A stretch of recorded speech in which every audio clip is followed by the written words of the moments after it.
All right, PHIO Pharmaceuticals Corp. This is the hot stock today, and then we'll get into the market analysis for the general S&P. So PHIO Pharmaceuticals is trying to cure cancer, and um, so the big news today, they presented at the ASCO 2020 Science Conference, and they showed that their proteins are inhibiting cancer tumor cells.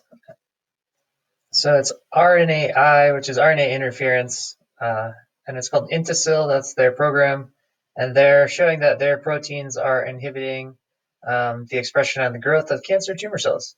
And so their quarterly reports and balance sheets and stuff came in, and let me just scroll through these guys and show what's up. So 2013, they were almost $60,000 a share, and they've come down to 50, 80 bucks. $6,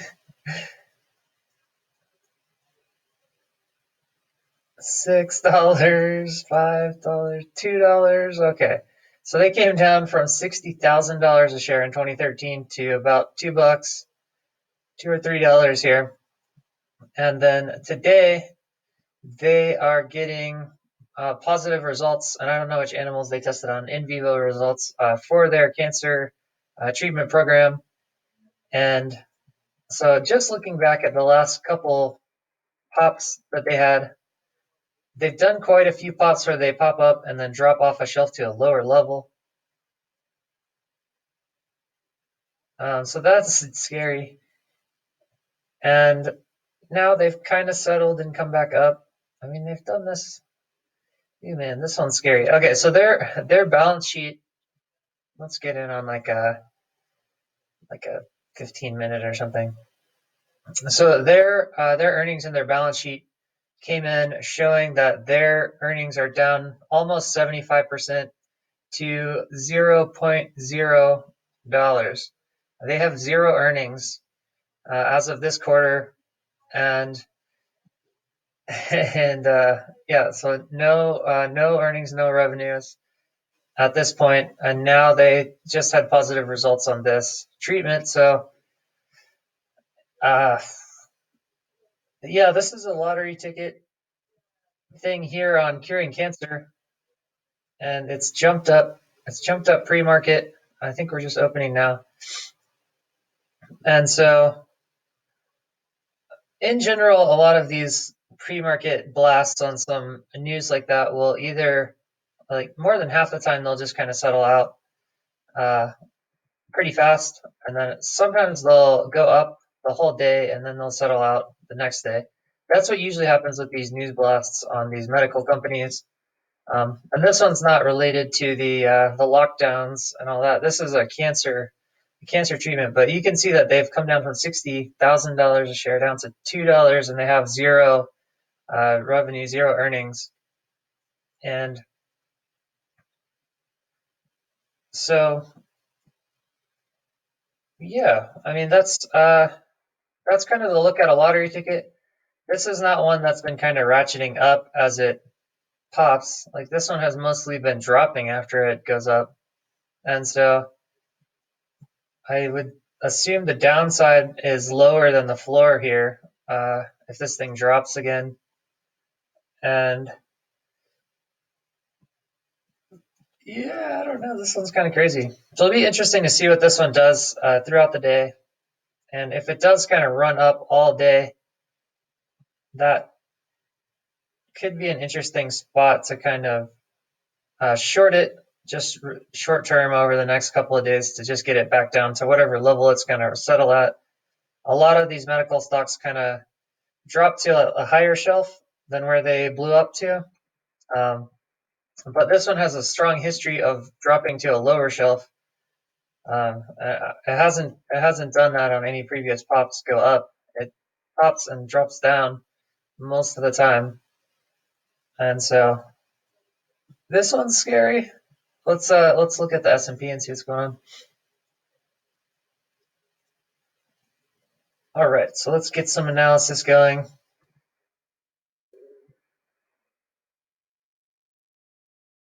Yeah, so I did a megaphone video yesterday before we got this reversal. And so we're getting this blue line here is the 120-day moving average, which that's my favorite long-term moving average to use because it hugs the long-term charts a little tighter and it gets more reactions. And this reaction was right along that average, and then we got this really interesting V-shaped swing here, which set up this megaphone shape yesterday. So I made a megaphone video, and we, usually a megaphone's a triple top kind of thing, which will either reverse down or it'll break out high, and so we got this really weird swing to a reversal, and I wanted to take a look at this thing here. This is a really interesting shape that we've seen several times, where you get a double peak with this kind of grinding action in between. And let me go back. Let's see, go to like the hourlies. See, so down here was the last time we got one of these, and that set up this crazy wave up where we broke, and then we grinded, and then we broke, and then we did a slingshot out of here. And so that has been a pretty notable kind of reversal shape. We get one here kind of to pop that wave, and this is a little weaker one here, and a really weak looking one here. But it seems like when it breaks and coils really tight and breaks again, it usually pops a pretty good wave. And so yeah, this is the big one that tricked me when we got a lower high and a lower low here, and it looked like it was turning over, and then it just blasted way up here. And so now we have this big megaphone reversal shape, and we are doing some really interesting action. So overnight, we've been getting tons of up moves overnight, and then tons of kind of sideways stuff during the day. And last night we did sideways moves overnight. We didn't move up, and we got this big sell-off around close yesterday. And so this initial drop broke this pattern. It broke the peak here. So the megaphone bull breakout here is invalidated, and it hasn't like done an aggressive move down to the other side. So this is a really interesting thing to look at here, is if we're getting this intense reversal formation, and if we're going to get a slingshot here in the downward direction. And so yeah, that's just that kind of, it's a double top, but it's not just a double top. It has to have this grinding action. It's like a coiling reversal thing that we've been getting a lot. And like even here on this little one, you can see a tiny one here where it breaks and coils and breaks. If we zoom in, here, let me go to like 10 minutes and show this little guy. Yeah, see? It breaks, and then it grinds, and then it breaks, and then you get a wave reversal out of there. And that's a recognizable kind of thing. And so now we've kind of back tested this level 3 times, and it looks like we did let's see, maybe I already did a flat here, and then a 5. Yeah, this might be an Elliott flat right here. And so this is the hot spot here. This moving average being above this is basically up in bull market territory, like long-term bull market territory. So in terms of the bears, on the chart, The bears want to get under this and get down under this moving average, and the bulls want to get up out of here. And probably the longer we stay near this value, that would be more bearish. And the bulls need to get up out of here. Yeah. And so as far as the chart goes, we made a bearish move to close yesterday. And then let's check out the MACD. All right, so here's the MACD. I'm on 15 minutes, so I'll flip up and see. It looks like we're trying to move bearish now. We're in neutral territory trying to move down. Bearish territory trying to move down. Bearish territory trying to move down. So that looks like it wants to go down to open today. And hourlies, it's on the bearish, trying to move down. 2 hours, it is trying to get down out of bull territory. And 3-4 hours out for the next week, it's trying to go down. And that's steep enough to be a bearish move so far. But it hasn't successfully made a bear move yet. Trying to go down out to 4 hours. And so this is still way up in bull territory over the next couple weeks here.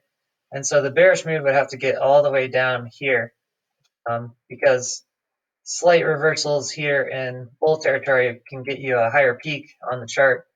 And so the bear move needs to get way down to actually be bearish here. And then out on the daily, looking at kind of the month-to-month look, it's still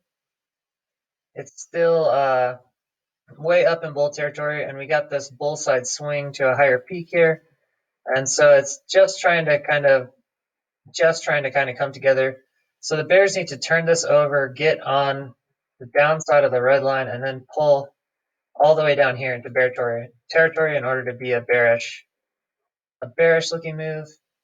And then I think the 4 hour is pretty good for checking out our waves here.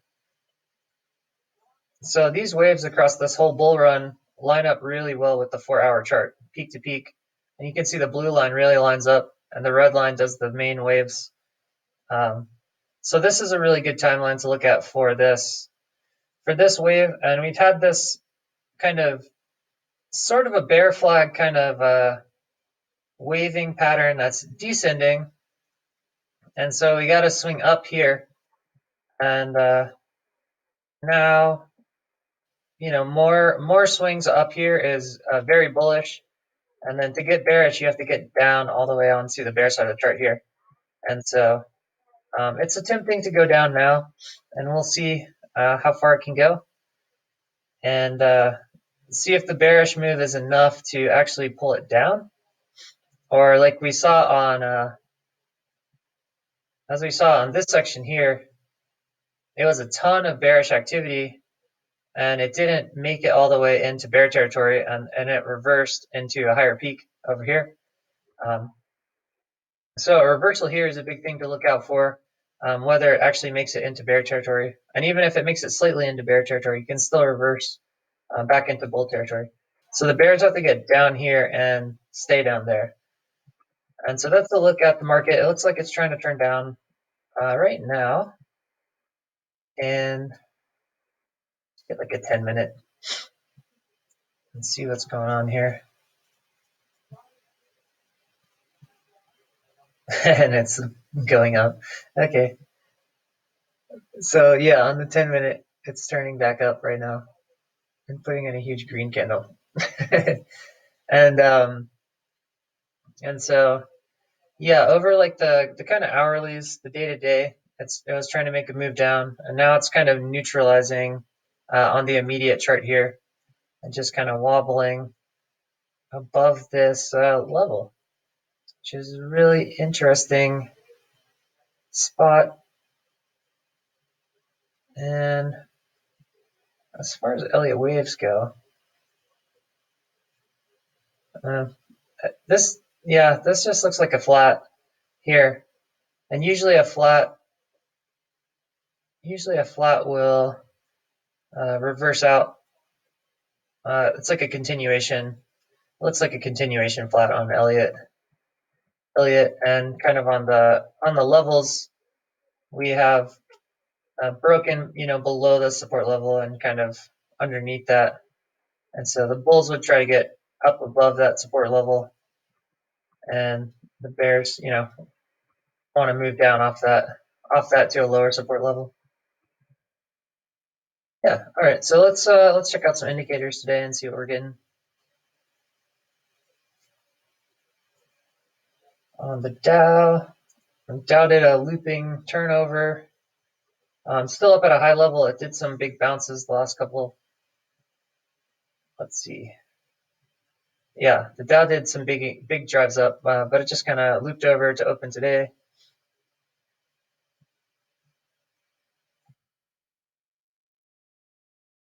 And DXY did a big drive down, and this is a really interesting one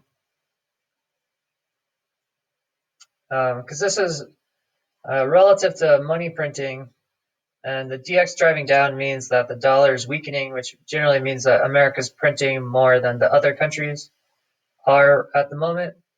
And so we had this big wedge, and it sort of broke out of that wedge a few days ago, and then it made a big down move.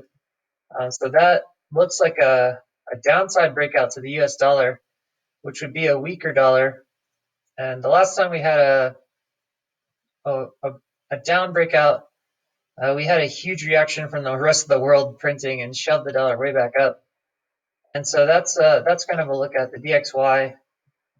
And yeah, also the last big push down was relative to that crash, and I made it like halfway down the crash before the rest of the world started responding. And that was like the big liquidation thing. And so it'll be really interesting to see the DXY. But after this big wobble, the DXY has kind of been going opposite of the stock market. Let's put the stock market up here.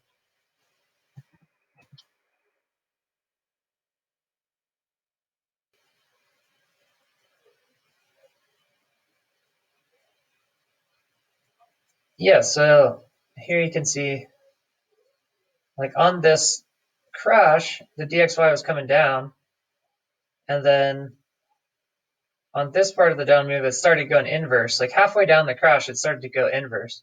And it roughly lines up with the moves and the bull waves to the opposite. And now we have the market going up, and we have the DXY going down. And so that would probably indicate that the market wants to go up more if the DXY keeps going down. Or if they start going in the same direction, that might indicate some kind of weird fundamental thing right now, because they seem to be going opposite, or they seem to be going in the same direction. The stock market is coming down right now, and the DXY is also going down. But it just turned up here, and so yeah, we'll see if the DXY and the stock market keep going in opposite directions. What's Bitcoin doing? Bitcoin's just kind of hanging out above this resistance line. So if we go out to the daily, we have this big downtrend line off the big Bitcoin peak, where Bitcoin has been getting rejected sort of off of this peak, and then during the crash it liquidated all the way down here to the bottom, and now it's up above again. And so we need to see if it can get away from this line to try to do a break to the upside, or if it gets under here and gets trapped in the zone again. And then gold. Yeah, gold popped up a little bit. It's just been hanging out. I mean, gold's just kind of hanging out up at its current level. That's no indication of where it wants to go. Silver is breaking out again. Oh, that's interesting. Okay, so yeah, silver's a weird one, because silver would do good in an environment where commodities are kind of improving and inflation is high. And right now, I mean, I guess oil kind of peaked. Let's see what oil is doing.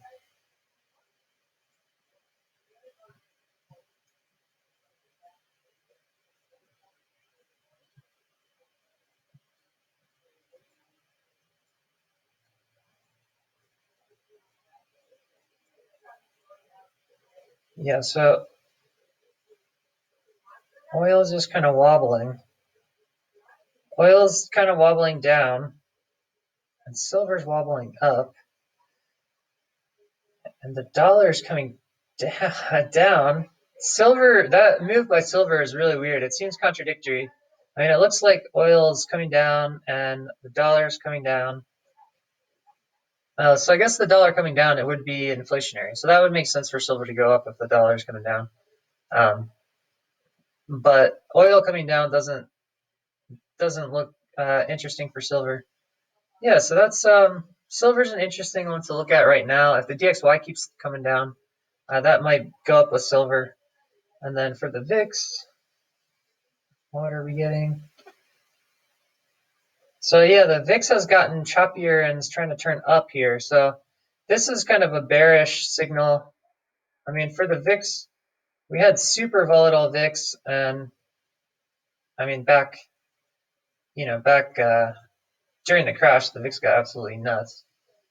It got super choppy and went way, way up, and it's been chilling out, down to 40, down to 30, down to 26, and then it put in a higher bottom, and it got choppier and put in a higher bottom, and now the VIX is turning up here, and this move up in the VIX is a bearish kind of look, choppier up move in the VIX, and a higher bottom. It didn't keep settling out down. Like a normal VIX, you want to be down around 20 or something, or lower than 20. And being up in the 30s is volatile, and it's kind of a bear market signal. Let's check out the small caps. Shot up and kind of turned over. Okay, and then Tesla has been an interesting one. And Tesla is just wobbling on its kind of downtrend line. So Tesla's in an interesting zone, similar to Bitcoin right now, where it has a downtrend. Where are we? Yeah. So before the crash, Tesla did that parabolic peak, and it did another parabolic peak, and then the crash started over here, and it came all the way down here, and then all the way back up, and it's tagged this trend line several times here, reversed, popped, and it's kind of sitting on top of it. It broke it, and it's on top. So I don't know if this is starting to become a breakout signal now. It tried to drop and it got back up on top. So it hasn't really made a move either way. Like if it can get past this zone, that could be a breakout signal. Or if it goes under here again and breaks down, that would be kind of a bearish signal. But right now it's just kind of sitting at the edge of the zone on this downtrend line. And so, I mean, yeah, we saw Bitcoin sitting on the downtrend line, just wavering all along it. So we'll look for a breakout signal or see if it just keeps wobbling. And Tesla's, yeah, it's an interesting one. It's up here at resistance. It has this big gap below it here. And a history of big moves. So trying to look for a breakout signal on Tesla, but it didn't give us one yet. And yeah, I think that's all the things for right now. And check out my playlist if you want to see some financial education videos. And what were we talking about? Pharma, cancer. Yeah, that's cool. I mean, that would be cool if they got a good cancer treatment, but their business has no revenues, so that's a super risky one on that one. And not investment advice, and happy trading.